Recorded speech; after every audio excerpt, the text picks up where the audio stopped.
Humankind.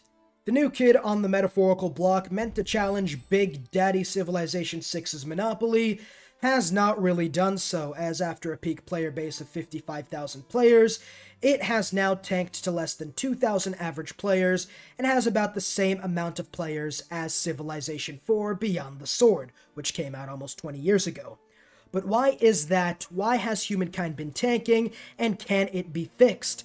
Before we get into it, leave a like and subscribe if you do enjoy, and let me know your thoughts down below in the comments. And without further ado, let's get started.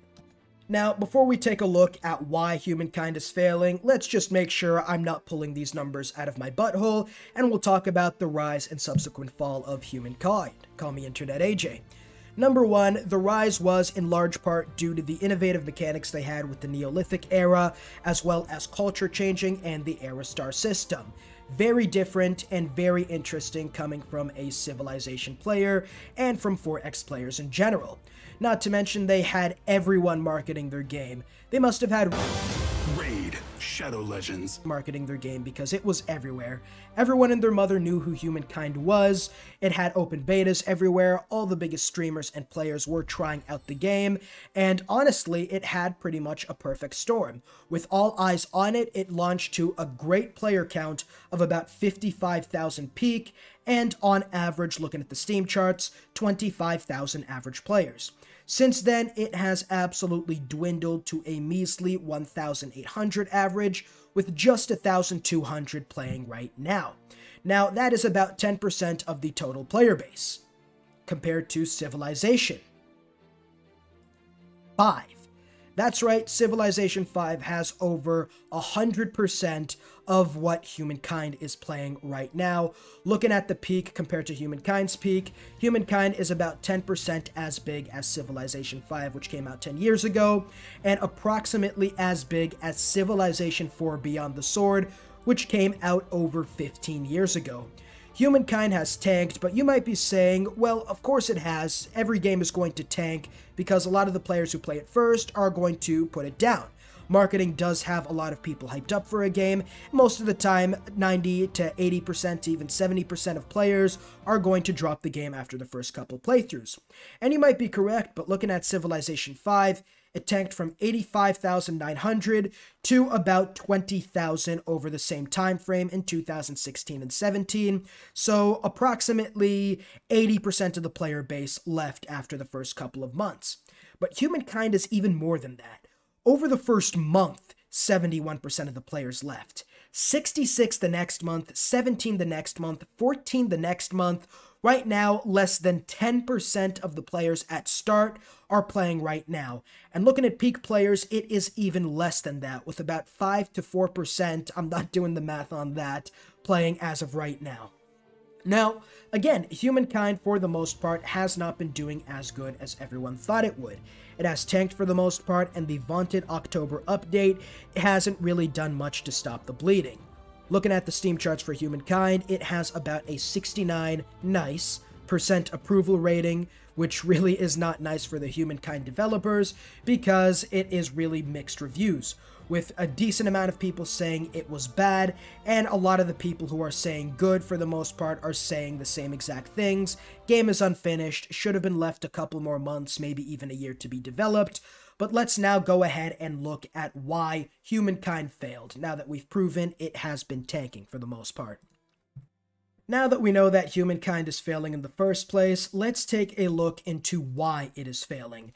Now, in my opinion, there are 4 reasons. We'll list them and then go in depth on each one.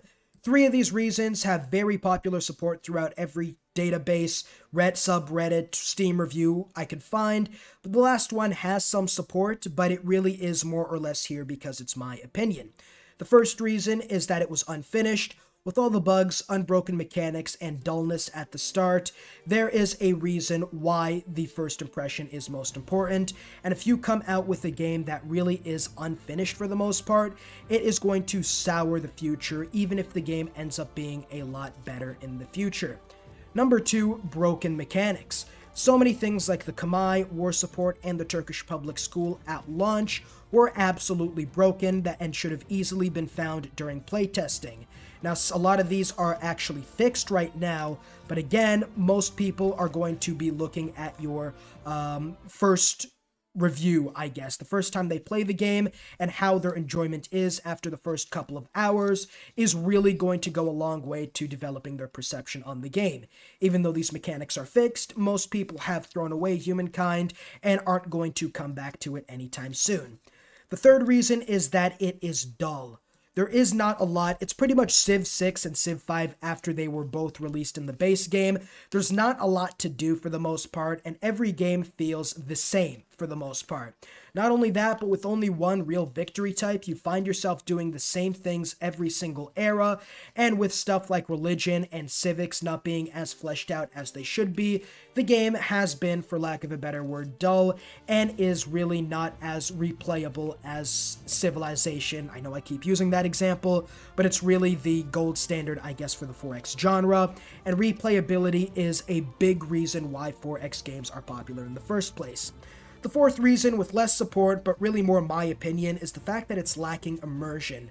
When you go from, for example, the Khmer in the medieval era, and then the United States in the modern era, with the same names as your ancient era Harappan civilization for your city, it really does lack immersion for the most part, which, again, a big part of why 4X games are also popular is you could roleplay being a super leader and uniting the world under your banner, whether it be through culture, religion, or domination.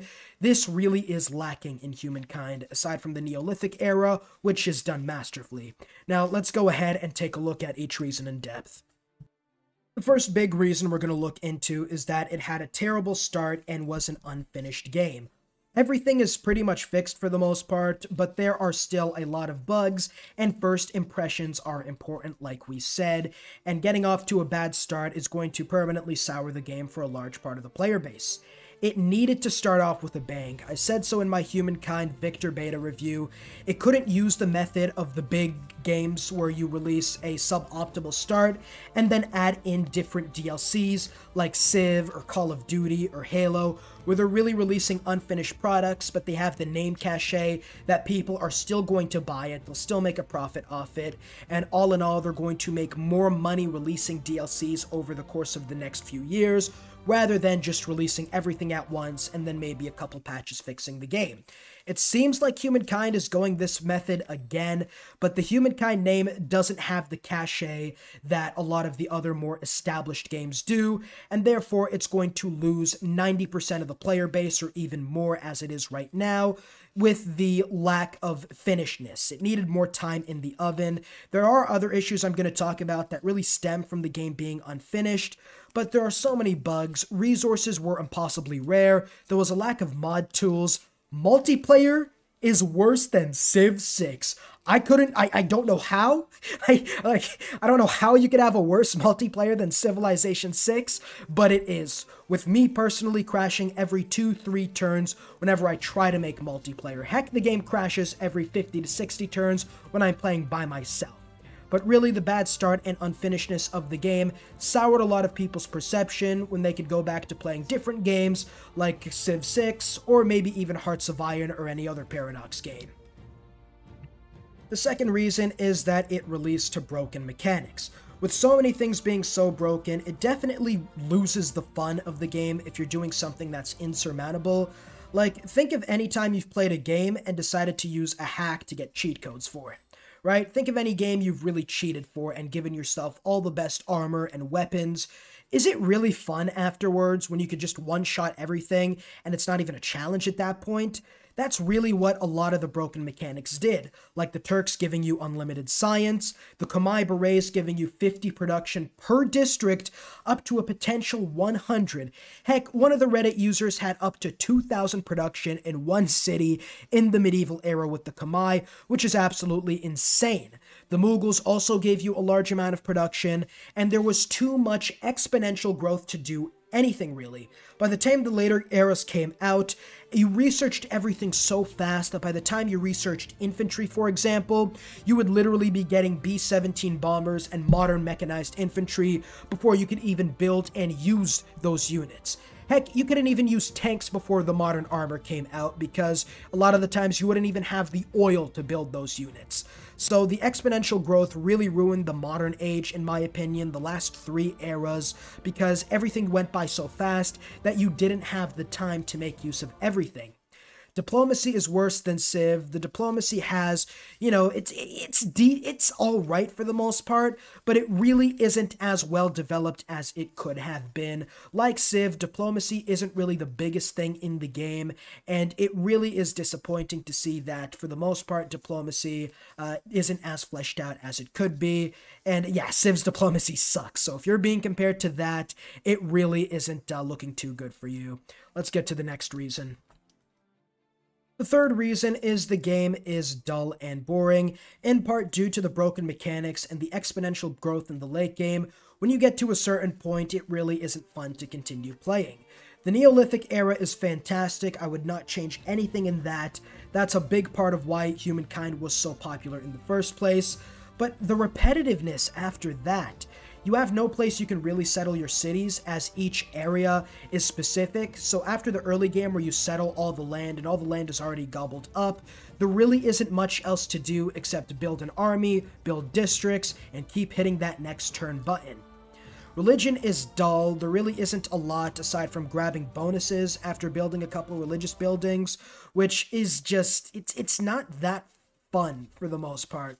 Civics are also dull, as you pretty much get them whenever, and you pick between one extreme or the other, depending on what bonuses you want right now. Other words, combat is amazing, and without a doubt better than Civilization 6. That combat system really impressed me, and I do hope that all the 4X games in the future take Humankind's combat system and implement it into their games. But by the time you get to the late game, you'll only be building buildings or building for war. There's no in between. The one victory condition of era score also means you're doing the same tasks every era, whether it be increasing population, building districts, killing units, gobbling up land, getting culture. It is, for the most part, dull, and gets really, really dull after the first playthrough or two, where you find yourself doing the exact same things to win the game every time.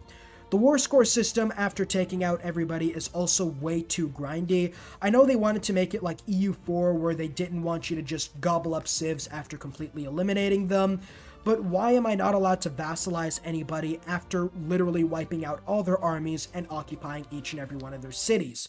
With 0% war score, meaning you also have to make a peace deal, the war score system really is lacking and needs a revamp, in my opinion.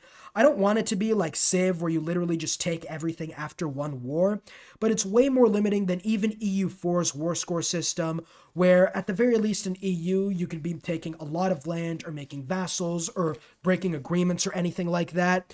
But the way war scores is in Humankind, it really just takes 3 to 4 wars to take anybody out, really, for the most part. And it really is boring, because after the first time you destroy somebody, they're dead, right? It's over. You're going to come back in 10 turns or 20 turns and do the same thing again. And since they're so far behind, and after you've already destroyed most of their armies in the first war, it just becomes repetitive. Just declare war, take them all out, get a peace deal, do that 3 or 4 times until they're either your vassal or you've completely eliminated them. I feel like war score should be less restrictive. The final reason is going to be more my opinion, but there is some support to it: lacking immersion. Culture picking is not as good as first advertised, alright? I'm just going to come out and say it. Picking the Khmer into the British or anything like that really does lack immersion, especially considering your cities don't change names during the later era. So you'll have like the Harappan capital while you're in the modern era Soviet Union and spreading communism throughout the world. It would be better to get culture depending on what actions you take. They have the era star system. Why not have it so that, if you have really fertile lands and floodplains and you increase your population by a lot, you would get a food culture picked for you in the classical era. Or if you're building a lot of districts, have it so that you pick a builder class. Or if you kill a lot of units or animals, you have a warrior class. Have it so that you have to make decisions based on what culture you want to lead through. And again, you might be thinking, oh, but it restricts player choice and whatnot. But honestly, it really isn't that hard to focus on one thing over another. Like, if you don't want a aesthetic culture in the classical era, just don't build monuments or anything. Like, have it so that players have some agency into, I guess, having the culture picked for them, if that makes any sense, instead of having the player pick whatever culture they want, even if you're going from, like, the Roman Empire to, like, the, I don't know, modern-day Soviet Union. Aside from that, zipping through the tech tree faster than you can make use of anything really kind of sucks. It's too fast in the later eras. There's too much science. That really does need to be toned down a little. And finally, the AI lacking true personality. Now, the real player persona things do seem pretty neat, but a lot of the times it really is lacking the personality that the agendas give leaders in Civilization 6. You really don't know exactly what each one is going to do for the most part. And even if you do, they really do change a lot, because no matter what happens in Civ 6, the Aztecs are always going to be aggressive, wanting your luxuries. Gandhi's always going to be peaceful until nukes come around. But in Humankind, I really just don't care about the AI personas, really. And I think that's an advantage, really, Humankind is never going to have. Not unless they switch to the Civ method of just having one leader per culture, which really wouldn't be the best thing for them, in my opinion. But they need more personality for the AIs. Have it so that they're more in there, that you have more interactions with them, and that you can see their agendas and exactly what they try to do every game. But yeah, that's pretty much going to be it. These are the 4 reasons why I think Humankind has really been failing for the most part. Let me know down below whether you agree or disagree. Leave a like or dislike, depending on how you viewed the video. And subscribe to the channel for more. And without further ado, I'll see you all in the next video. Peace.